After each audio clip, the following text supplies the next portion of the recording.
नमस्कार, आप सभी का स्वागत है मेरे YouTube channel the vision of RR. Please channel को लाइक और सब्सक्राइब ज़रूर कर दीजिएगा ताकि आगे आने वाले वीडियो आप तक पहुंच सके। इसमें हम लोग जानेंगे कि जो NCERT बुक क्लास 10 का जो है JC बोर्ड द्वारा जो पूछा जाता है बोर्ड एग्ज़ाम में सब्जेक्ट साइंस के विषय के बारे में, जो ऑब्जेक्टिव टाइप एग्ज़ाम होते हैं, क्वेश्चन होते हैं, उसमें से अध्याय लेसन 10 प्रकाश का अपवर्तन तथा परावर्तन के विषय में पढ़ेंगे। इसमें इम्पोर्टेंट MCQ महत्वपूर्ण बहुविकल्पिक प्रश्नों की चर्चा करेंगे, जो कि मैट्रिक परीक्षा के लिए बहुत ही अति महत्वपूर्ण प्रश्न हैं। 100% है कि इससे बाहर एग्ज़ाम में नहीं आएगा। लेसन 10 का आइए देखते हैं कुछ प्रश्न को। तो पहला प्रश्न है, दाढ़ी बनाने के लिए उपयोग में आने वाला दर्पण होता है तो कौन सा? A अवतल, B अवतल समतल, या C समतल, या A और B? इसका जो सही उत्तर है ऑप्शन नंबर A अवतल दर्पण। अवतल दर्पण का उपयोग विभिन्न उपयोगों में और किया जाता है। चलते हैं अगले प्रश्न की ओर। तो अगला जो प्रश्न है, निम्नलिखित में से कौन सा पदार्थ लेंस के लिए प्रयुक्त नहीं किया जाता है? तो जो ऑप्शन है A जल, B कांच, C प्लास्टिक, D मिट्टी। तो इसमें से सही उत्तर है ऑप्शन नंबर D मिट्टी। तो मिट्टी का उपयोग कांच लेंस बनाने के उपयोग नहीं होता है, जल कांच प्लास्टिक का होता है। तो अगला जो प्रश्न, निर्वात में प्रकाश की चाल कितनी होती है? 3 गुना 10⁻8 मीटर पर सेकेंड, 3 गुना 10⁻8 सेंटीमीटर पर सेकेंड, 3 गुना 10⁻8 किलोमीटर पर सेकेंड, या इनमें से कोई नहीं। जो सही उत्तर है ऑप्शन नंबर A 3 गुना 10⁻8 मीटर पर सेकेंड, जो कि निर्वात में प्रकाश की चाल होती है। आइए देखते हैं अगले प्रश्न की ओर। तो अगला प्रश्न जो है, परावर्तन के नियम से क्या निर्धारित होता है? आपतन कोण बराबर परावर्तन कोण, या परावर्तन कोण या अपवर्तन कोण, आपतन कोण या विचलन कोण जो बराबर, या इनमें से कोई नहीं। तो जो सही इसमें से होगा, परावर्तन के नियम से जो होगा सही ऑप्शन नंबर A आपतन कोण बराबर परावर्तन कोण होता है। अगला प्रश्न है, हजामत बनाने के लिए किस दर्पण का उपयोग होता है? ऑप्शन नंबर A अवतल दर्पण, ऑप्शन नंबर B उत्तल दर्पण, C समतल दर्पण, या D इनमें से कोई नहीं। जो सही आंसर है ऑप्शन नंबर A अवतल दर्पण। हजामत बनाने के लिए अवतल दर्पण का उपयोग होता है। आइए चलते हैं अगले प्रश्न की ओर। तो अगला प्रश्न है, प्रकाश की किरणें गमन करती है तो किस दिशा में गमन करती है? A सीधी रेखा में, B टेढ़ी रेखा में, या किसी भी दिशा में, या इनमें से कोई भी दिशा में नहीं।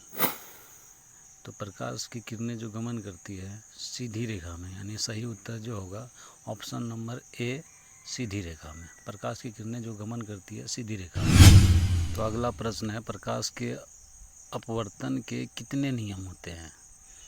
तो हम लोग पढ़ चुके हैं कि प्रकाश के अपवर्तन के 2 नियम होते हैं। तो इसका जो सही जवाब है ऑप्शन नंबर B 2।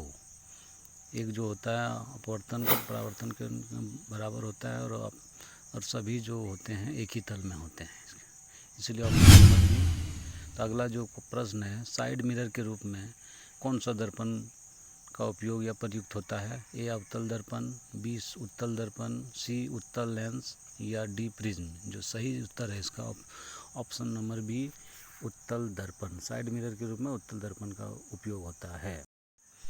चलते हैं अगले प्रश्न की ओर।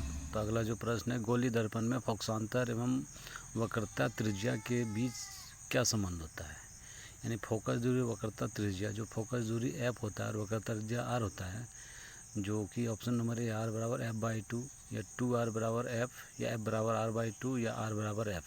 इनमें जो सही उत्तर है ऑप्शन नंबर C F बराबर R/2, यानी जो फोकस दूरी होता है वक्रता त्रिज्या की आधी होती है। अगला प्रश्न है, किसी गोली दर्पण की वक्रता त्रिज्या अगर 50 सेंटीमीटर है तो उसकी फोकस दूरी क्या होगी?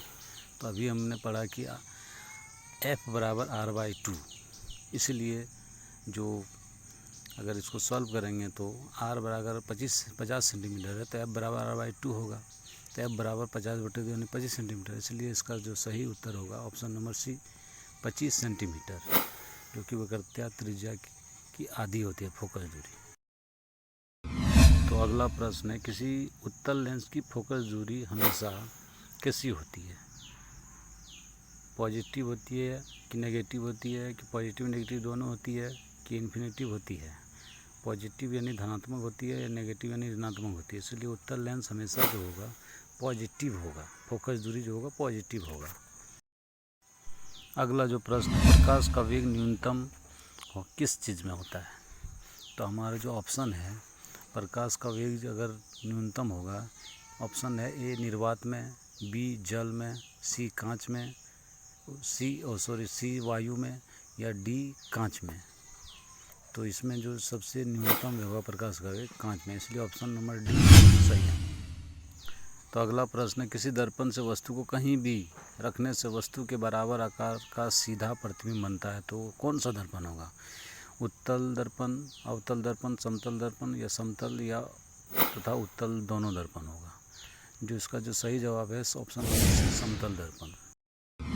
तो अगला प्रश्न है, जब प्रकाश की किरण हवा से कांच में प्रवेश करती है तो किधर मुड़ जाती है? अभिलंब से दूर मुड़ती है, कि अभिलंब के निकट आती है, कि अभिलंब के समांतर आती है, कि इनमें से किसी में नहीं? तो ऑप्शन नंबर बी जो है अभिलंब के निकट आती है। प्रकाश की किरण हवा से कांच में प्रवेश करती है तो अभिलंब की ओर मुड़ जाती है। अगला प्रश्न है, अवतल दर्पण की फोकस दूरी उसकी वक्रता त्रिज्या की होती है, तो क्या संबंध होता है? ऑप्शन नंबर ए दोगुनी होती है, या ऑप्शन नंबर बी आधी होती है, या ऑप्शन नंबर सी चौथाई होती है, या डी बराबर होती है। तो हम लोग जान चुके हैं बराबर r/2 होता है। इसका अर्थ है कि फोकस दूरी वक्रता त्रिज्या की आधी होती है, इसलिए ऑप्शन नंबर बी जो है होगा राइट आंसर होती है। तो अगला प्रश्न, प्रकाश का वर्ण विक्षेपण किस उपकरण से संभव होता है? तो ऑप्शन है ए दर्पण, बी लेंस, सी प्रिज्म, या डी कांच की सिल्ली में। जो प्रकाश का वर्ण विक्षेपण होता है जो कि 7 रंगों में विभक्त होती है, तो ये प्रिज्म में ही संभव है, इसलिए ऑप्शन नंबर सी सही उत्तर प्रिज्म यानी ऑप्शन नंबर सी सही है। चलते हैं अगले प्रश्न की ओर, किस दर्पण से हमेशा वस्तु से छोटा प्रतिबिंब प्राप्त होता है? तो ए समतल दर्पण, बी उत्तल दर्पण, सी अवतल दर्पण, या इनमें से किसी भी में नहीं। तो हमारा जो सही उत्तर है बी उत्तल दर्पण। इसमें जो होता है वस्तु का जो प्रतिबिंब वस्तु से छोटा बनता है। हमारा अगला प्रश्न है, किस दर्पण से वस्तु का बड़ा प्रतिबिंब बनता है? तो ऑप्शन नंबर है समतल, बी अवतल, सी उत्तल, या इनमें से कोई नहीं। तो अभी हम लोग पढ़ ही चुके हैं कि इसमें जो होता है ऑप्शन नंबर बी अवतल दर्पण में जो है वस्तु का बड़ा प्रतिबिंब। अगला प्रश्न है, फोटोग्राफी कैमरा का विदृश्यक होता है तो किस प्रकार का लेंस होता है?